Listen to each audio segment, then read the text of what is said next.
Alright, what's good, you guys? It's your boy Zens. So, sound design. We're finally here for it. I'm doing a full series of this. Each video is going to be covering a different type of drum sound. Without further ado, there's just a few disclaimers I want to go through before I get into it. There's no right or wrong way to do a lot of this sound design stuff. It's very much just like making beats or any other skill for that matter. Like there's like the basics where there are kind of like pretty rigid rules you don't want to go outside of. Like you obviously don't want your 808s out of key. You know what I'm saying? Stuff like that. After you get the fundamentals down, you can go crazy. You could just like experiment, just do whatever you want to do with it. This video is going to be for experienced, like intermediate or advanced sound designers, and it's also for people who are trying to get into sound design or like beginners. And last disclaimer, I have a bunch of paid plugins I'm going to be using. I'm going to have links in the description for people who want free alternatives. I don't think I'm going to have many alternatives, but the ones that I do find that I think are good, well, I'll definitely link in the description. Just assume that anything I'm using, you can find like a free counterpart. All of this stuff I'm saying is going to apply to the rest of the following videos. Without further ado, like the video, subscribe if you're new, and let's get into it.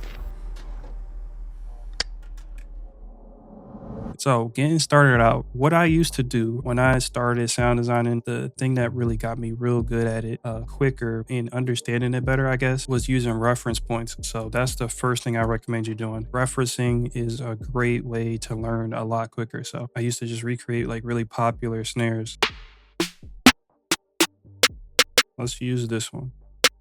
So once you have your reference point, there's a few things you can do. I usually try to look at it through an equalizer. After you do that, you just want to look at the information there, and on FabFilter you can actually freeze it. It shouldn't take too long. You're really just looking for the fundamental. It's basically the tone of the snare, like the actual note of the snare. Snares are basically just an actual tonal noise, and then it's stacked with some sort of noise. So it could be white noise or some other type of noise. So with FabFilter you can actually look and see what note is playing, so you can recreate it almost identically. It's not going to be perfect, but you should be able to get really close. So let's freeze it again. Okay, so fundamentals, it looks like it's like two basically. So it's one here kind of peeking out, and then we got another one here. So this one is B4. So we can easily just recreate those like that. And then you could kind of see the curving that's going on too. So it's mostly top end, of course, and you got some mids, and then it kind of drops off into the low end a little bit. So once you create the snare, you want to follow this EQ curvature too. I'm using Serum. Vital is basically what you would use if you want a free alternative, but I just like Serum because I'm more familiar in it. If you're using Vital, it's just some things are in different places, but all of the functions are very similar. You got oscillators, all of the envelopes, LFOs, everything is there, but it's just rearranged. Oscillator A is going to, of course, be the sine wave or whatever you want to kind of put as the tonal noise. And then oscillator B, you can actually stack that with another fundamental. So you want your two fundamentals for the snare and oscillator A and B, and then you can line that up with a noise on top of it. And let's start simple. We go for a sine wave. Of course, we have C by default. We want to obviously get that B4 that we referenced earlier in the equalizer. So we can bring it down with the semitones here. Let me pull up another equalizer. This should be able to tell us what octave we're in. So a little too low. We was at B4 already. So this is B4 or B, no, it's B3. Okay, so up one. So we're at that B4, and then there was a stack of fundamentals from what I heard. So I could be wrong here. We'll have to take it out later. We'll do another sine wave this time. I think it was still a C4 though. So it was a semitonal part. So yeah, we'll have to just see. So it was C4 and B4. You still want to follow that logic of following the actual frequency range and the dynamics of it. So you see how C4 is actually louder than B4, but on the reference snare, the C4 is actually way lower than the B4. So we want to pull this oscillator B down in volume until we get it somewhere like that. So we can bring both of these down. Now we're just messing around with the dynamics. Of course, this is a pretty short snare, so you really want the tone of the snare to be kind of like a blip. Going in the envelope here, this is connected to both oscillator A and B, so you don't have to worry about that. And we just bring it in, and then we just kind of test it out and see how much of this tone we want in the snare. So last thing really is the noise.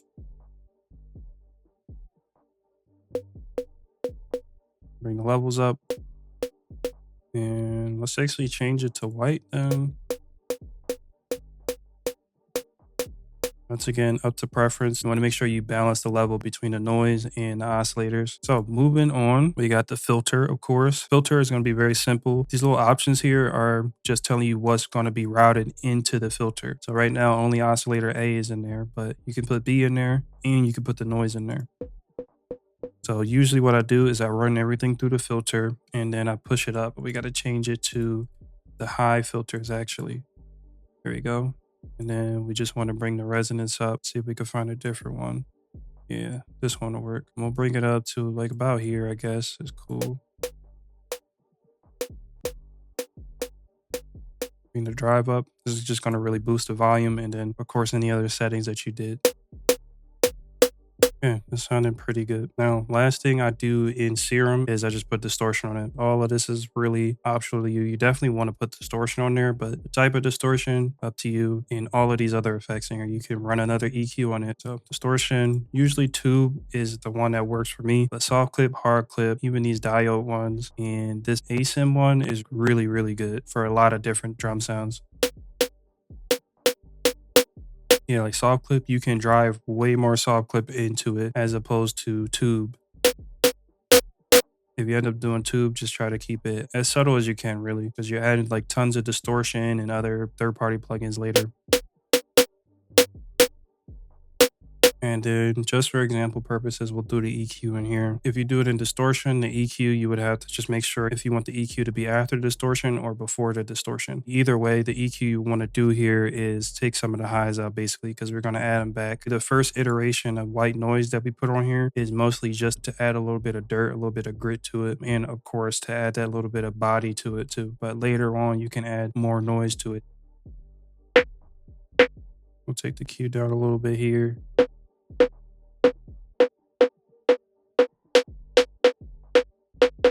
All we gotta do is bounce it out. There we go. First processing point is gonna definitely be some sort of distortion or bit crusher, and then you run that into another filter. So first one I like to use is Decimart. All bit crushers really work well for drums.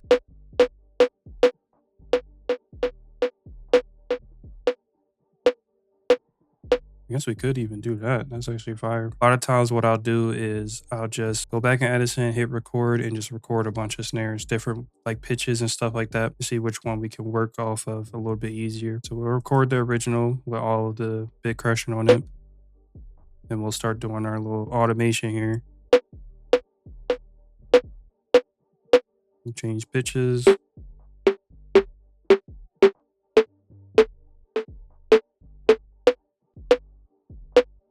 Like this one, and then we have one more pitch that we did. This one sounds pretty close, so we're actually going to use this one. So I like to do this a lot now. I'll just drive the snare into the boost here and just clip it out a little bit. So just right at the top, so it just adds like a nice like gritty sound to it. That's all. Cut a little bit more, maybe bring some resonance out. This is going to show up in the kick sound design video a lot more than this video, but this pogo knob is super goated for sound design. So let's run it back through again. But this one, we're going to go through presets in Decimart. We're going to specifically look for ones that add noise to it. So we're basically adding that noise back that we cut out of it originally. Okay, that's subtle enough. Wasn't a lot of noise, you probably noticed that. So now we're going to add some much more prominent noise. I actually have a plugin. They have like literally a bunch of different noises you could put on top of a snare. Like I said, up to you at this point, whatever really sounds good. So I'm going to obviously just go for regular white noise. You want to just mix it back in again, just like you did in Serum. And the great thing about this is that it's outputting in stereo. So you got stereo noise now. Me personally, I do like to kind of mix it between mono and stereo. Don't want it too stereo because it's kind of weirdly wide for a snare. Okay, so making sure the fundamental is not too loud. So you don't want it to sound like too melodic. Like it still has to have its tone as a drum sound, but you just don't want it to be any more than that. Basically with this point, you create a bunch of EQ bands, and I think you can do this in any equalizer. You could change the way it's curving per octave. So you just go down to whatever EQ that you create, and I usually change it to like 40 decibels per octave. So once you narrow it in a little bit, you could go around and find what frequencies you want to cut and which ones you want to boost. So this is not just for the fundamentals. This is basically an instance where you shape the tone of the snare and you get it much, much closer to the snare sound that you want. We have our second fundamental down here. So we'll move it up. Seems like it was like right about here. We're taking a little bit of that low end out, and last thing we'll do, I do like a little bit of like a high end boost. That's just having it hit a little bit harder. I might even bring this back a bit. This is not limited to what I just did. You can make some more, set it to 48 decibels, and then move it around and see any other things you want to cut and boost. Now we play it through here from the master. There was definitely more of a C in here, so I think I probably took a little too much out. I think the B is still a little too loud, actually, so we'll bring that down a little bit too. And then just off from memory, it was more peaks and stuff going on here, so we'll try to adjust that too. And I think the drop off here is way too steep. Like there was definitely a little bit more low end and stuff going on. Let's try to tweak all of that now.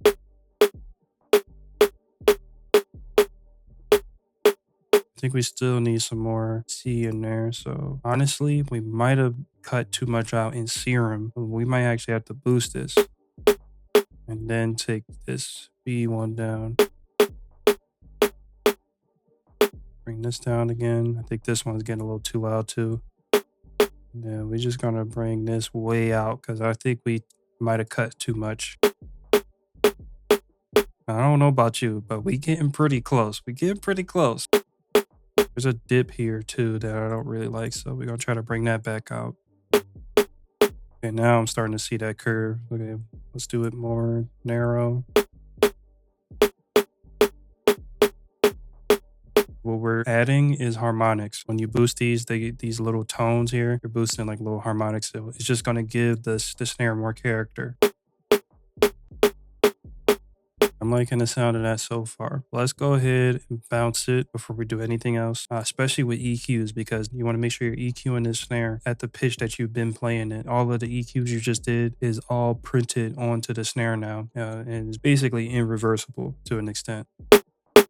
So yeah, it's got enough dryness to it. It still has its tone a bit, but it's a lot more tame. Last things I usually do to really get it to that snare sound that I want is I start messing with the multiplicator knob and the resampling mode. So any of these really, but I think these other ones here, E2 generic and transient, they don't sound as great because they sound more stretched. It really is just using your ears, and you just gotta kind of like gauge whether like it's the sound that you kind of want. So.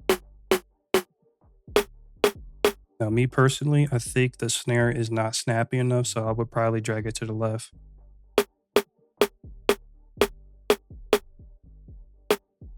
Okay, E3 mono actually doesn't sound that bad.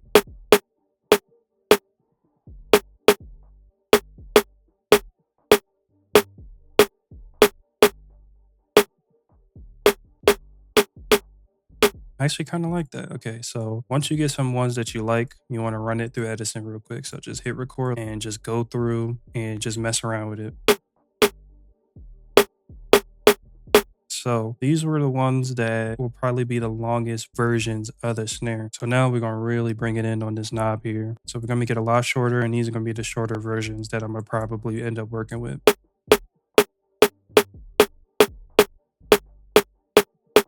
If you got headphones on, you can really tell the difference between these. You can easily go through and pick which ones you think are going to sound good. So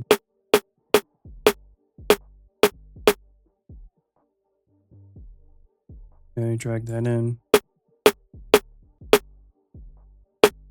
Really, the final touches would be distortion. Again, we're adding some sort of layer on it. Most importantly, you want to shape it at this point. The shape is a little bit different here, but you can see there's much more noise. That's all of this whiteness. What? All this additional information here, as opposed to this one, is basically because there's not enough noise here yet. So two things here that I noticed just from hearing this reference snare again, and just by looking at them, we need to add more noise here, and our snare that we just created needs to be EQ'd way more. For that, we can bring in like a fire like clap basically. Like that's perfect. And then we can kind of recreate the EQ too. Now we just layer it. Okay, let's boost it a little bit more.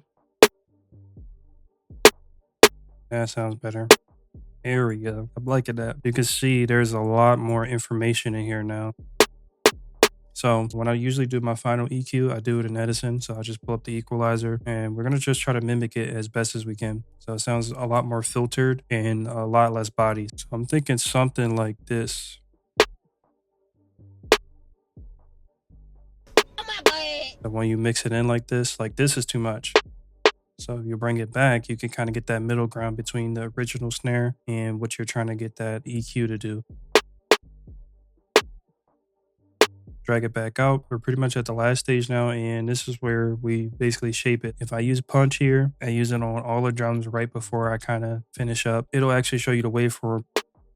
You can literally see where you have to like kind of crunch it down to get it to be like more consistent and stuff. So we can turn it up. We change it to the limiter. Even this, adding that little bit of New York compression, fire. It makes it sound more of a hybrid between like a snare and a clap. Maybe that's too extreme. I don't know.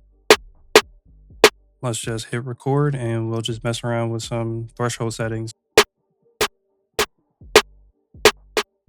You can also add a little bit of air to it. And basically even more air with presence.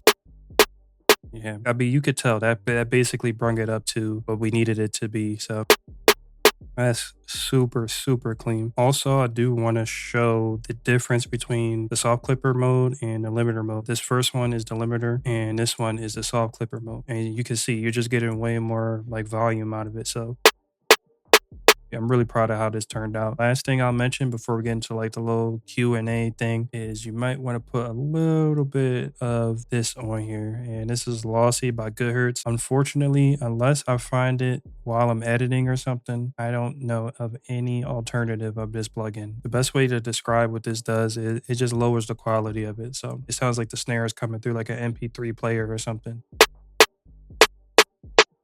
You see the quality keeps getting lower and lower and lower. Obviously, this is way too extreme. So we'll probably go back up to this one or this one. And then you just use the mix knob to kind of just gauge how much quality you want in the snare. Now, not really sure how to describe this type of choice in sound design. I just think personally for trap drums, it sounds a lot cleaner when you lower the quality a little bit.